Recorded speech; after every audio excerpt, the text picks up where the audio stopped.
우리에게 주시는 하나님의 말씀은 사무엘상 16장 13절에서 23절까지 말씀입니다. 사무엘상 16장 13절에서 23절까지 말씀, 구약성경 435면에 있습니다. 사무엘상 16장 13절에서 23절까지 말씀, 우리 한 목소리로 함께 말씀 읽겠습니다. 사무엘이 기름 뿔병을 가져다가 그의 형제 중에서 그에게 부었더니 이날 이후로 다윗이 여호와의 영에게 크게 감동되니라. 사무엘이 떠나서 라마로 가니라. 여호와의 영이 사울에게서 떠나고 여호와께서 부리시는 악령이 그를 번뇌하게 한지라. 사울의 신하들이 그에게 이르되 보소서, 하나님께서 부리시는 악령이 왕을 번뇌하게 하온즉 원하건대 우리 주께서는 당신 앞에서 모시는 신하들에게 명령하여 수금을 잘 타는 사람을 구하게 하소서. 하나님께서 부리시는 악령이 왕에게 이를 때에 그가 손으로 타면 왕이 나으시리이다 하는지라. 사울이 신하에게 이르되 나를 위하여 잘 타는 사람을 구하여 내게로 데려오라 하니 소년 중 한 사람이 대답하여 이르되 내가 베들레헴 사람 이새의 아들을 본즉 수금을 탈 줄 알고 용기와 무용과 구변이 있는 준수한 자라. 여호와께서 그와 함께 계시더이다 하더라. 사울이 이에 전령들을 이새에게 보내어 이르되 양치는 내 아들 다윗을 내게로 보내라 하매 이새가 떡과 한 가죽 부도의 포도주와 염소 새끼를 나귀에 실리고 그의 아들 다윗을 시켜 사울에게 보내니 다윗이 사울에게 이르러 그 앞에 모셔 섬에 사울이 그를 크게 사랑하여 자기의 무기를 드는 자로 삼고 또 사울이 이새에게 사람을 보내어 이르되 원하건대 다윗을 내 앞에 모셔 서게 하라. 그가 내게 은총을 얻었느니라 하니라. 하나님께서 부리시는 악령이 사울에게 이를 때에 다윗이 수금을 들고 와서 손으로 탄즉 사울이 상쾌하여 낫고 악령이 그에게서 떠나더라. 아멘. 우리 믿음의 지체들 인사하겠습니다. 함께 예배드리게 돼서 너무 좋습니다. 꼭 은혜 받고 갑시다. 감사합니다. 감사합니다. 오늘도 하나님께서 우리에게 주시는 특별한 은혜가 차고 넘치기를 예수님의 이름으로 축복합니다. 우리가 사무엘상을 계속 말씀을 읽어 나가고 있습니다. 저도 어떻게 하나님이 인도해 가실지 몰라요. 그냥 기대함으로 나아갑니다.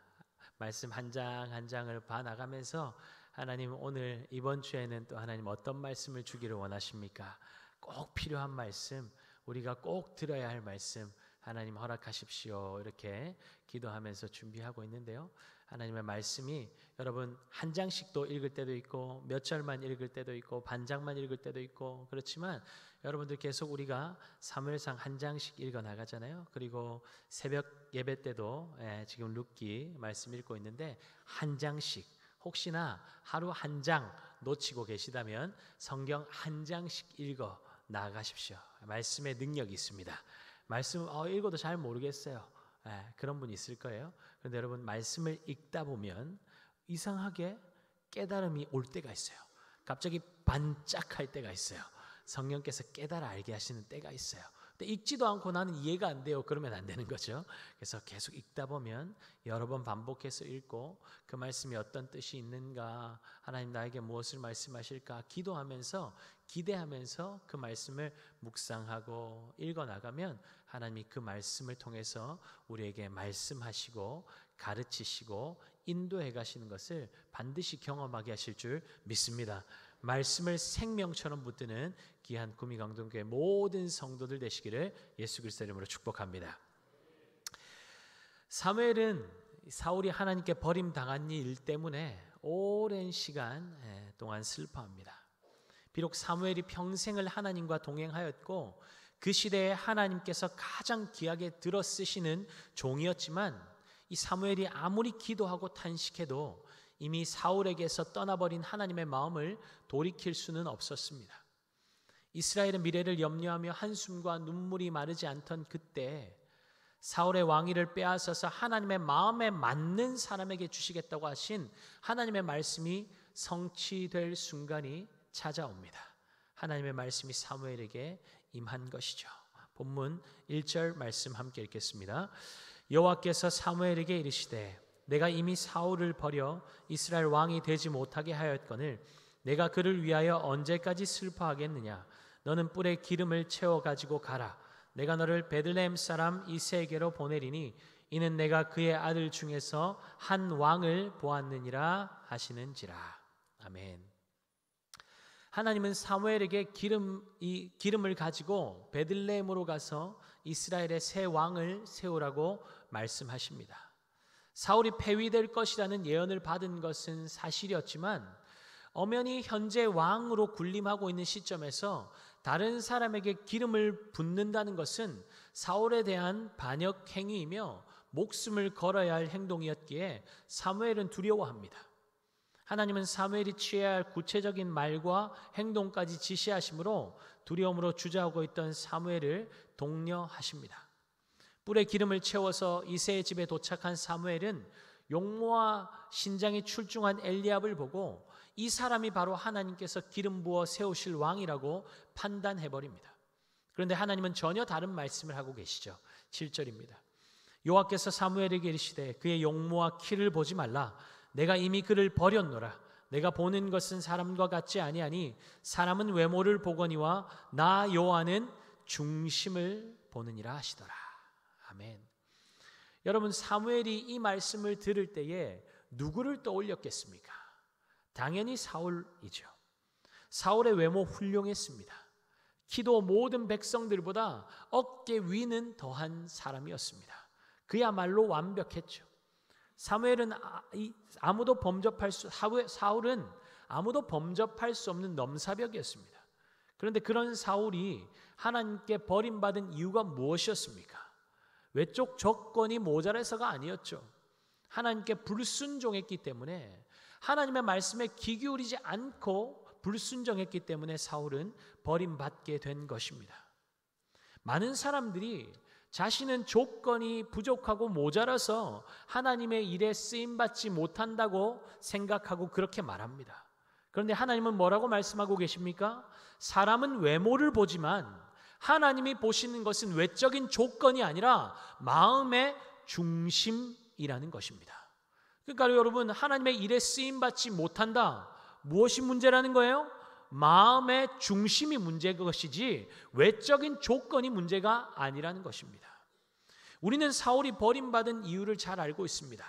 그런데 하나님께서 왜 엘리압을 버리셨다고 말씀하고 계실까요? 왜 그렇게 말씀하실까요? 외모가 뛰어난 것이 실격의 이유는 아닐 것입니다. 키 크고 잘생긴 건 뭐가 문제예요? 그게 실격의 이유는 아닙니다. 그럼에도 하나님께서 엘리압을 버리셨다고 말씀하고 그렇게 말씀에 기록되어 있는 이유는 하나님께서 외적인 기준을 보시는 것이 아니라는 말씀이에요. 하나님께서 외적인 기준이 탁월하였던 사울과 같은 인물도 버리셨는데 새로운 왕으로 또 다른 사울과 같은 이가 필요하겠냐는 것이죠. 하나님께서 세우기 원하시는 새로운 왕은 외모가 아니라 하나님의 마음에 맞는 중심을 가진 자라는 것입니다. 하나님은 그런 왕을 원하신다는 것이죠. 이새의 7 아들이 다 사무엘 앞을 지나갔지만 하나님께서 택한 자는 그 중에 없었습니다. 결국 양을 치던 말제 아들 다윗이 그 자리로 불려오게 됩니다. 다윗이 당도하자 하나님의 명령이 떨어집니다. 12절 하반절 말씀 함께 읽겠습니다. 여호와께서 이르시되 그니 일어나 기름을 부으라 하시는지라. 기름 부음은 다윗을 하나님과 특별한 관계로 결속시키고 있습니다. 13절입니다. 사무엘이 기름 뿔병을 가져다가 그의 형제 중에서 그에게 부었더니 이날 이후로 다윗이 여호와의 영에게 크게 감동되니라. 사무엘이 떠나서 라마로 가니라. 다윗은 더 이상 이새의 평범한 말제 아들이 아닙니다. 하나님의 성령이 임한 다윗은 하나님께서 선택하신 이스라엘의 왕이 되었습니다. 물론 아직은 사실상의 왕이 된 것은 아닙니다. 사울이 왕자에 있었기 때문입니다. 이제 성령이 함께 하시는 다윗을 통해서 하나님께서 어떠한 일을 이루어 가시는지 우리가 말씀을 통해서 살펴보겠습니다. 여호와의 영이 다윗에게 임하여 다윗이 여호와의 신에 감동되었다는 것을 언급한 후에 성경 기자는 14절에 여호와의 신이 사울에게서 떠났다고 기록하고 있습니다. 아버지의 잃어버린 나귀를 찾아 나섰던 무명의 젊은이를 변화시켜서 새 사람으로 만들고 끝내는 이스라엘의 왕으로 세운 동력이 되었던 여호와의 신이 이제 사울을 떠나버렸습니다. 아무런 자랑할 만한 배경도 없던 젊은이가 이스라엘의 왕으로서 지도력을 행사하고 백성들을 잘 다스릴 수 있었던 것은 하나님의 능력이 아니고서는 상상도 할 수 없었던 일이었죠. 지금 사울에게서 그 압도적이고 초월적인 능력의 근원이 사라져버린 것입니다. 빈 껍데기만 남게 된 것이죠. 그뿐이 아닙니다. 여호와의 신이 떠나자 여호와에게서 나온 악신이 사울을 괴롭히기 시작합니다. 번뇌하는 사울에게 신하들이 악신을 내어 쫓을 음악가를 찾아서 병을 치유하자고 제안하고 있습니다. 15절 16절입니다. 사울의 신하들이 그에게 이르되 보소서 하나님께서 부리시는 악령이 왕을 번뇌하게 하온즉 원하건대 우리 주께서는 당신 앞에서 모시는 신하들에게 명령하여 수금을 잘 타는 사람을 구하게 하소서. 하나님께서 부리시는 악령이 왕에게 이를 때에 그가 손으로 타면 왕이 나으시리이다 하는지라. 수금을 잘 타는 자를 데려오라는 사울의 명령에 한 신하가 마치 기다렸다는 듯이 다윗을 사울에게 소개하고 있습니다. 18절이죠. 소년 중 한 사람이 대답하여 가로되 내가 베들레헴 사람 이새의 아들을 본즉 수금을 탈 줄 알고 용기와 무용과 구변이 있는 준수한 자라. 여호와께서 그와 함께 계시더이다 하더라. 한번 띄워놓으시죠. 여러분 한번 보십시오. 지금 다윗을 소개하고 있는데 이 다윗을 소개하는 부분에서 여러분 어떤 부분이 제일 눈에 들어오십니까? 수금을 탈 줄 알고 용기가 있고 전쟁에 능하고 구변이 있는 준수한 자. 세상적으로 다 갖췄다는 말 아닙니까? 왕실 음악치로사로서는 넘치는 자격 아닙니까? 그런데 이어진 신하의 한마디가 사울의 가슴을 울리게 하지 않았을까요? 뭐라고 이야기하고 있죠? 여호와께서 그와 함께 계시더이다. 여호와께서 그와 함께 계시더이다. 사울은 이미 여호와께 버림받았다는 사무엘의 선고를 들었습니다. 큰 문제가 아니라고 스스로 위로했고 애써 잊어보려고 애썼지만 부인할 수 없는 사실은 자신의 삶이 이전과 너무나도 달라졌다는 것이었습니다. 그런데 자신이 잃어버렸고 놓쳐버린 하나님이 다윗이라는 자와 함께 하신다는 증언이 사울의 귀에 들려오고 있는 것이죠. 여러분, 우리가 세상 속에서 요구받는 것은 잘 싸울 줄 알고 용기가 있고 분명한 논리와 철학을 가지고 날카롭고 예리한 언변으로 자신이 얻고자 하는 바를 따내는 것 아닙니까? 그런 사람이 인정받는 세상이죠. 그래서 우리는 좀 더 전투적인 자세로 세상을 살아가고 있는지도 모르겠습니다. 직장에서 조금이라도 빈틈을 보이면 무시하고 깎아내리는 사람들이 있죠. 경쟁 관계에 있다면 부족한 부분을 부각시켜서 깎아내리는 정도가 아니라 완전히 짓밟아 버리죠. 앞에서는 함께 웃어주고 이해해주는 척하고 챙겨주는 척하지만 뒤에서는 험담과 뒷담화 정도가 아니라 없는 사실까지 만들어내어서 불이익을 당하게 만드는 악한 사람들이 있습니다. 그래서 이런 사람들에게 당하지 않으려고 나의 부족한 부분을 더 보완하고 더 노력하고 더 완벽해지려고 애를 쓰는 거죠. 그런데 사랑하는 여러분, 그런다고 악한 마음을 품은 사람의 마음이 변하던가요? 열심히 그분에게 더 잘해주고 더 노력한다고 갑자기 우호적인 태도로 바뀌던가요? 관계는 사람의 힘으로는 절대로 풀 수 없습니다. 그렇다고 노력하지 말라는 말이 아니죠. 세상 그 어떤 것도 사람의 힘으로 되는 것이 없다는 것입니다. 내가 노력하면 될 것 같지만 아니라는 거예요. 지금 우리의 삶 속에서 관계의 복을 누리고 있다면 그것은 내가 상대방에게 잘해주고 내가 성격이 좋아서가 아닙니다. 하나님이 은혜를 베풀어 주셔서 관계 속에서 풍성한 기쁨을 누리게 된 것입니다. 다른 사람에게 인정받고 있는 것 또한 내 능력 때문이 아니죠. 하나님께서 함께 하고 계시고 다른 사람들의 눈에 좋은 것만 보이게 하시니 인정받고 사랑받는 것입니다. 저는 그것을 100% 동감합니다.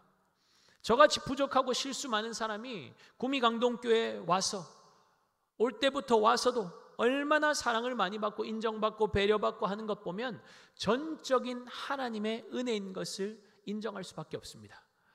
오늘이 제가 구미 땅에 온 지 1년하고 하루 됐습니다. 1년의 시간이 손살같이 지났어요. 제가 그래서 친한 이 선배 목사님들에게 우리 교회 성도님들 너무 착하고 너무 좋으시고 그냥 은혜를 막 사모해서 그냥 떨어지면 그냥 그것 그냥 쫙쫙 빨아들인다고 그렇게 제가 막 칭찬하고 우리 장로님들도 얼마나 좋은지 모른다고 자랑을 많이 하거든요. 그러면 그분들이 꼭 초를 쳐요. 지금은 허니문 기간이라서 그래. 그러면 제가 코가 나오네.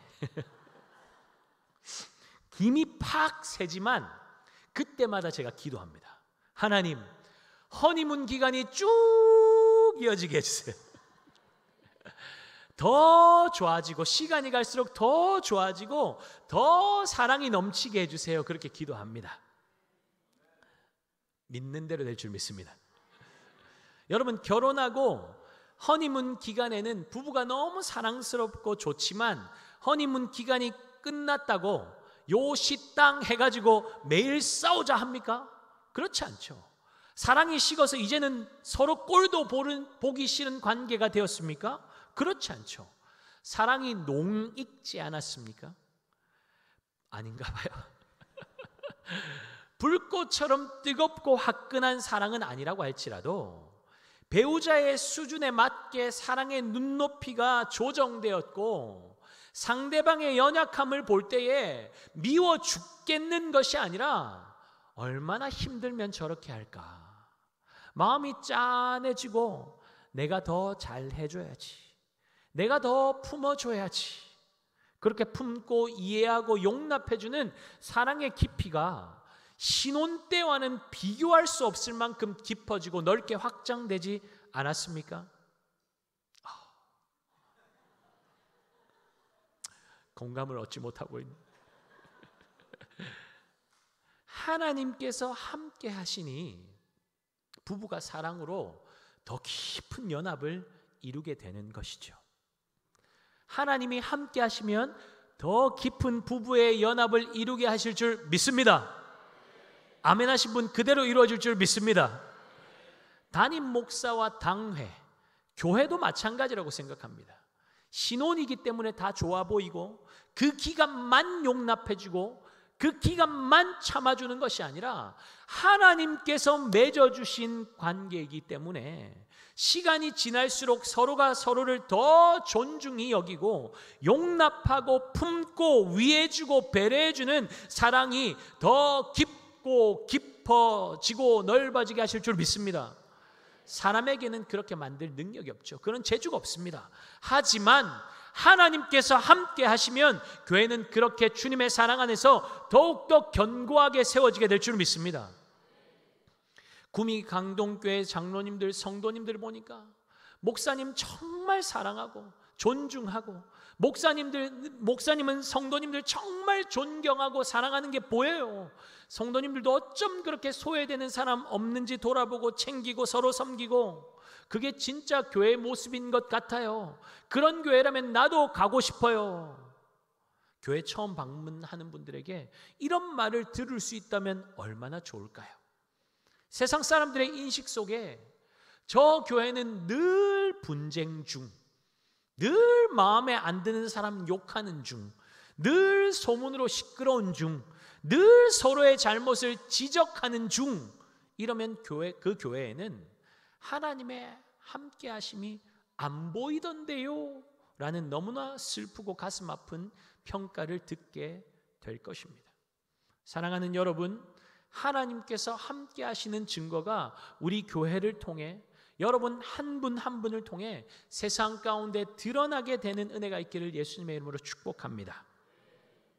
이 신하의 적극적인 이 제안을 수용한 사울은 다윗을 궁정으로 불러들이죠. 19절입니다. 사울이 이에 전령들을 이새에게 보내어 이르되 양치는 내 아들 다윗을 내게로 보내라 하매. 다윗은 가족에게도 인정받지 못했고 양이나 치던 말제 아들에서 왕이 초청하여서 궁궐로 모셔가는 귀한 인물이 되었습니다. 다윗의 외적인 조건이 그를 왕의 곁으로 이끈 것이 아니라 하나님께서 그에게 기름을 부으시고 그와 함께 하시니 이런 일이 가능했다는 것입니다. 저는 먼저 부모 세대가 이 말씀을 마음 깊이 깨달아 아는 은혜가 있기를 소원합니다. 우리 다음 세대 자녀들이 대부분 서울에 있는 대학을 목표로 공부하고 구미 땅을 떠나서 인서울에서 그곳에서 꿈을 넓게 펼치기를 원합니다. 왜 서울에 있는 대학 가고 싶어 합니까? 사람들이 알아주니까요. 사람들이 알아주고 인정해 주는 곳으로 가야 더 많은 기회를 잡을 수 있고, 그래야 더 좋은 연봉을 주는 곳, 복지가 좋은 곳, 미래가 안정되는 좋은 직장을 골라 잡을 수 있고, 그래야 더 높은 곳, 사람들이 더 인정해 주는 곳으로 갈 수 있으니까요. 그래서 그런 거죠. 그러니까 인서울의 꿈이 무산되고 고향 땅을 벗어나지 못하는 청년들은 스스로가 루저라고 낙인 찍어버리고 나는 이것밖에 안 된다고 스스로를 바닥으로 아래로 끌어내리는 것이죠. 연세 드신 분들 중에도 그때 어떻게든 이곳을 벗어나서 위로 올라갔어야 하는데 아직 미련을 버리지 못하고 계신 분도 만나보았습니다. 그런데 여러분, 이 땅에 뿌리 내리고 하나님과 동행하면서 하나님 나라와 영광을 위해서 달려가는 멋진 믿음의 사람들이 얼마나 많이 있습니까? 하나님이 서울로 가야만, 외적으로 화려한 스펙을 쌓아야만 영광 받으신 것 아닌 것을 안다고 말하지만 끝까지 그것을 고집하고 미련을 버리지 못하고 사는 것은 결국 나의 욕망 아닙니까? 나를 위한 욕망 아닙니까? 자녀가 서울 못 가서 안타까워 가슴 치는 부모의 마음도 마찬가지 아닙니까? 하나님을 놓칠까 봐 그것이 가슴 아픈 것이 아니라 하나님 놓치더라도 서울 가면 다 된다, 그런 마음 가지고 있으면 그것만큼 안타까운 인생은 없는 것이죠. 다윗이 수금을 타고 용기와 무용과 구변을 갖추었던 것은 궁궐 입성을 목표로 삼았기 때문이 아닙니다. 그저 하나님께서 자신에게 맡기신 현실의 삶을 살기 위해서 성실함으로 노력하다 보니 갖춰지게 된 것들이었습니다. 그렇게 하나님께서 나에게 맡기신 현실의 삶을 성실하게 최선을 다해서 살다 보니 하나님의 때가 되어 하나님의 계획에 맞게 사람들을 통해서 왕에게 천거되어서 왕의 옆으로 자리를 옮기게 된 것이죠. 더 정확하게 이야기하면 하나님께서 다윗을 들어서 왕궁으로 옮기신 것입니다. 하나님께 먼저 인정받으니 사람들의 인정도 따라오게 된 것입니다. 사람들의 인정받는다고 하나님의 인정받는 말이 맞는다는 말이 아닙니다. 그러니까 높은 자리, 인정받는 자리, 영향력 있는 자리, 노래 부르고 목표 삼고 죽어라 달린다고 다 되는 것이 아니라는 것입니다. 혹 어떻게든 그 목표로 삼았던 것이 이루어졌다고 할지라도 하나님을 놓치고 그 자리에 갔다면 추락은 불보듯 뻔한 일입니다. 사울이 이스라엘의 왕의 자리를 목표로 삼고 살았던 것은 아니지만 하나님을 놓치니 한순간에 바닥으로 추락해버린 것 아닙니까? 그러니 우리가 정말 사모하고 갈망하며 붙잡아야 할 것은 무엇일까요? 하나님의 함께 하심입니다. 아멘입니까? 하나님의 함께 하심. 주의 백성들이 이곳 놓치면 다 놓친 겁니다. 하나님 놓치면 사울처럼 빈 껍데기 인생 사는 것입니다. 왕자에 앉아서 사람들의 인정과 명예와 부 가지고 있으면 뭐합니까? 악신에 늘 괴롭힘 당하며 마음의 두려움과 외로움과 번뇌로 가득한데요. 여러분, 사울이 행복해 보이십니까? 전혀 그렇지 않습니다. 그의 재물이 그를 행복하게 만들고 있는 것 같습니까?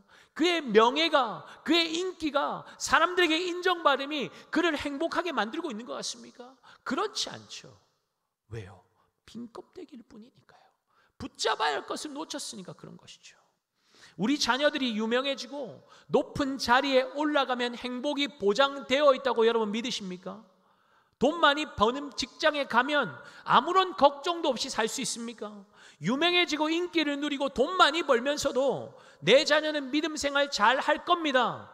스스로 속는 거예요. 자기 기만이고 착각이에요. 물론 그런 분들 중에도 믿음 좋은 분들 있습니다. 그러나 잘 되고 높이 올라갈수록 주님을 향한 간절함은 사라지고 내가만 남아 하나님은 놓칠 가능성은 더 많아지는 것입니다. 우리 안에 있는 죄성이 그렇게 만드는 거예요. 높은 곳을 지향하면 다 죄라고 말씀드리는 것이 아닙니다. 그것 때문에 하나님 놓치는 것을 깨어 경계해야 한다는 말입니다.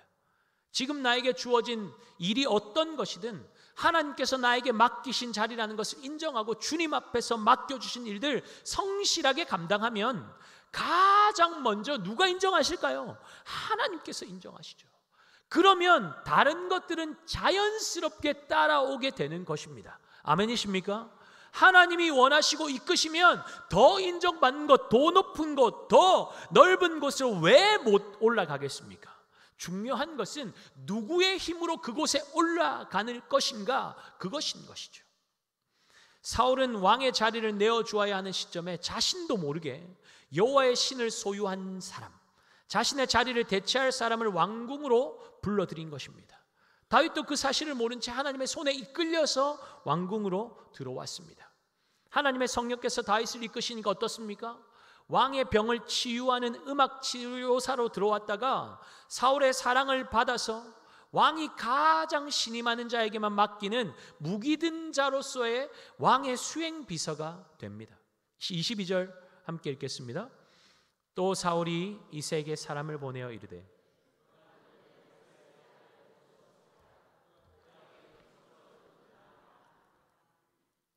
그가 내게 은총을 얻었느니라. 여러분, 사람의 눈에 사랑스럽고 은총받는 비결이 무엇일까요? 어떻게 하면 사람의 눈에 들 수 있을까요? 가장 먼저 하나님의 은총을 받는 것이 그 비결입니다. 사람의 은총을 받는 게 먼저가 아니고 하나님의 사랑과 하나님의 은총을 받는 것이 가장 먼저가 되는 것입니다. 자신이 하나님의 크고 놀라운 사랑, 하나님의 은총을 받은 것을 아는 사람은 사람들의 평가에 연연해 하지 않습니다. 저 사람이 나를 인정하지 않으면 어떻게 하지? 저 면접관의 눈에 내가 들지 못하면 어떻게 하지? 나의 약점 때문에 공격당하고 실패하면 어떻게 하지? 두려워하지 않습니다. 요한일서 4장 18절에 뭐라고 말씀하고 있습니까? 사랑 안에 두려움이 없고 온전한 사랑이 두려움을 내쫓나니. 아멘입니까? 예수 그리스도의 온전한 사랑 안에 있는 사람은 두려움 가운데 묶여 살지 않는 거예요. 두려워하지 않아요. 나는 하나님의 은총 받은 자, 사랑받는 자라는 사실을 믿음으로 붙잡으면 세상의 것들이 우리를 두려움 가운데 몰아넣을 수 없습니다. 우리 자녀들에게도 여러분 그것을 알려주셔야죠. 너는 공부를 잘해서 특별한 재능이 있어서 사랑받고 인정받는 존재가 된 것이 아니라 그 모든 것과 상관없이 너의 존재 자체가 너무나 귀한 것은, 존귀한 것은 너는 하나님의 특별한 사랑을 받는 자이기 때문이라고, 하나님의 큰 은총을 받은 존재이기 때문이라고 자녀들의 마음에 새겨지도록, 귀에 딱지가 않도록 자주 들려주셔야 합니다. 여러분 자신에게도 마찬가지예요. 믿음으로 선포하세요. 여러분 분명히 성경이 말하는 바가 뭡니까? 하나님께서 이 세상을 이처럼 사랑하사 독생자 예수를 내어주신 것 아니에요? 이 땅에 보내주신 것 아니에요? 예수 그리스도께서 우리의 죄를 대신하시고 십자가에 달려 죽으심으로 우리를 구원하신 것 아닙니까? 그 큰 사랑을 받은 자가 우리 한 사람 한 사람입니다. 아멘입니까? 그 큰 사랑을 도대체 누가 받았다는 말입니까? 사랑받은 존재이고 존귀한 존재입니다. 한번 따라하겠습니다. 가슴에 손을 얹고 나는 하나님의 특별한 사랑받는 존재입니다. 큰 은총을 받은 자입니다. 여러분, 이것에 대한 믿음과 확신이 없으면 늘 세상에 눈치 보고 사는 거예요. 우리 자녀들도 마찬가지예요. 이거 모르면 늘 세상에 묶여 살고 세상 눈치 보고 그냥 한 걸음 한 걸음 뗄 때마다 세상 사람들이 뭐라고 말하는지 거기에 귀 기울여서 그렇게 안타까운 삶을 살 수밖에 없는 거예요. 여러분, 하나님이 나를 사랑하신다, 하나님께 나는 존귀한 존재이다, 은총을 받은 자다, 그것이 우리의 마음가운데 새겨져 있어야만 세상의 거짓 속삭임에 휘둘리지 않을 수 있어요. 우리 자녀들이 세상에서 휘둘리지 않으려면 이것에 대한 분명한 확신과 믿음이 있어야 된다고요. 그래야 잠깐이면 사라져버릴 헛되고 거짓된 사랑을 찾아서 헤매고 다니지 않을 수 있습니다. 혹시나 여러분, 아직도 나는 뭔가 부족한 2%의 사랑을 가지고 있어, 갈구하고 있어, 그래서 세상 가운데서 그 사랑을 찾아 헤매는 분 있습니까? 이 시간에 예수 이름으로 명하노니 그것이 끊어지는 역사가 있기를 예수님의 이름으로 축복합니다. 예수의 사랑이 덮으시면 두려움은 사라집니다. 공허함 사라집니다. 우울함 사라집니다. 예수의 이름의 능력을 붙잡으십시오. 하나님이 함께 하시는 다윗, 하나님의 사랑과 은총을 입으니까 다윗은 다른 이들에게, 심지어 왕에게까지 은총을 입게 됩니다. 그리고 그저 인정받는 것으로만 끝나지 않고 그 삶에 하나님의 함께 하심의 능력도 분명히 드러내고 있습니다. 23절 말씀 함께 읽겠습니다. 하나님께서 부리시는 악령이 사울에게 이를 때에 다윗이 수금을 들고 와서 손으로 탄즉 사울이 상쾌하여 낫고 악령이 그에게서 떠나더라. 아멘. 다윗이 수금 연주만 했을 뿐인데 사울을 괴롭게 만들던 악한 영이 떠나갑니다. 어떻게 이 놀라운 역사가 일어났습니까?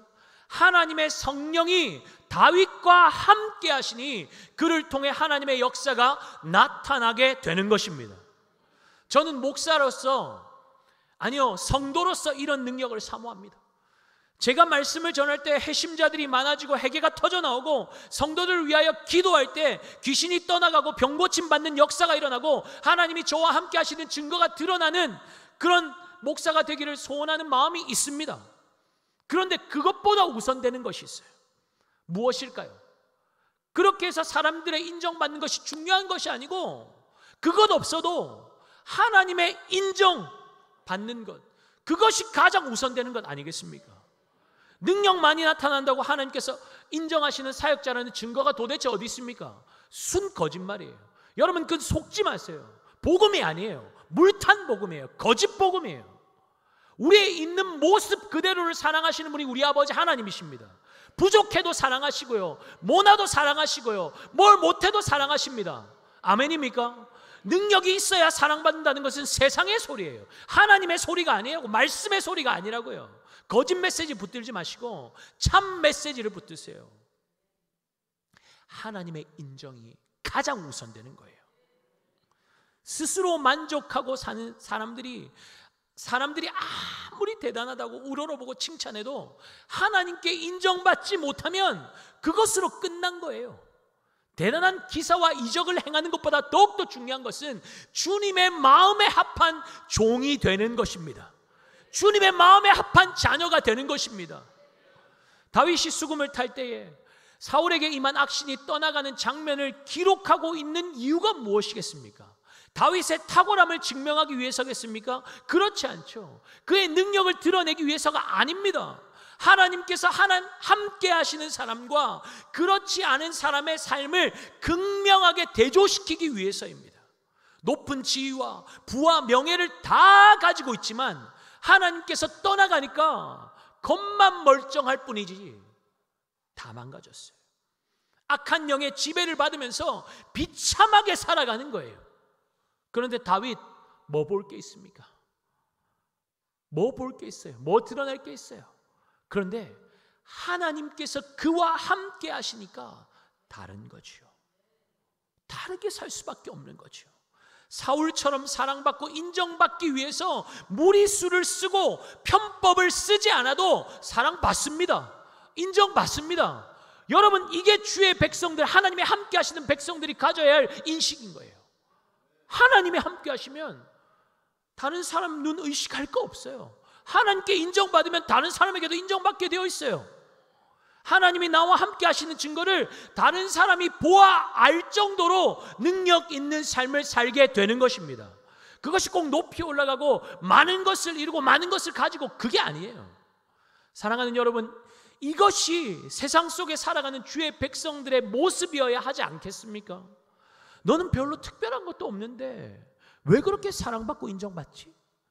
그 일은 힘들고 어렵고 드러나지도 않는 일이라서 모든 사람이 다 하기 싫어하고 기피하는데 너는 왜 그런 일만 골라서 하니?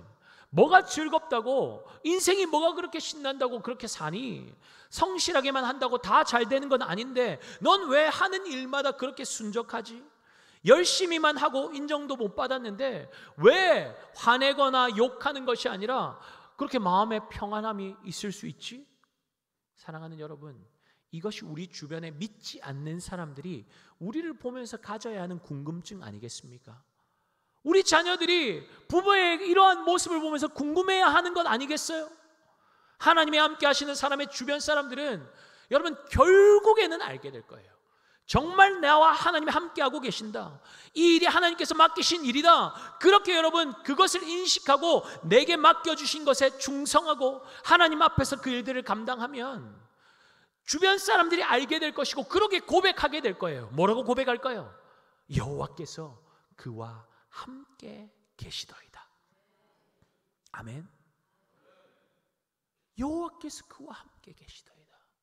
저 시골 들판에서 양치는 사람, 그 한 사람 어떻게 알 수 있겠어요? 궁궐에 있는 사람들이. 그런데 하나님이 그를 들어 쓰시니까 그것이 드러나게 하시는 거죠. 여호와께서 그와 함께 계시더이다. 여러분, 우리가 세상 속에서 주변 사람들에게 이러한 말을 들을 수 있다면 얼마나 좋을까요? 저 사람 보니 진짜 하나님 살아계신 것 같다. 하나님이 함께 하시는 사람은 뭐가 달라도 다르구나. 사랑하는 여러분, 우리의 재능과 탁월함으로 세상을 놀라게 하는 것, 그건 목표 삼지 마시고 그것보다 더 중요한 것, 내가 나의 삶이 하나님의 손에 붙잡힌 바 되는 것, 그것에 집중하고 그것을 기대하고 바라고 소원하며 나아가는 저와 여러분 될 수 있기를 예수님의 이름으로 축복합니다. 그리고 부르신 자리에서 주님과 동행하면서 맡기신 일을 성실함으로, 감사함으로, 기쁨으로 감당하는 것이요, 작은 일에 충성하면 하나님께서 더 큰 것으로 맡겨주실 겁니다. 큰 것 맡겨주면 잘할게요가 아니라 작은 것, 하찮은 것, 별 볼 일 아닌 것 같은 그 일에도 하나님이 나에게 이 일을 맡기셨다는 믿음으로 성실하게 하나님 앞에서 그 일을 감당하면 하나님이 때가 되면 높여주실 거예요. 높이지 말라고 해도 높여주실 거예요. 드러내지 말라고 해도 드러내실 겁니다. 아멘입니까? 사람의 인정보다 하나님의 인정을 구하며 작고 보잘것없는 일이라 할지라도 주님의 사랑함으로, 성실함으로 충성스럽게 감당하는 저와 여러분의 삶이 될 수 있기를 예수 그리스도의 이름으로 축복합니다. 아멘.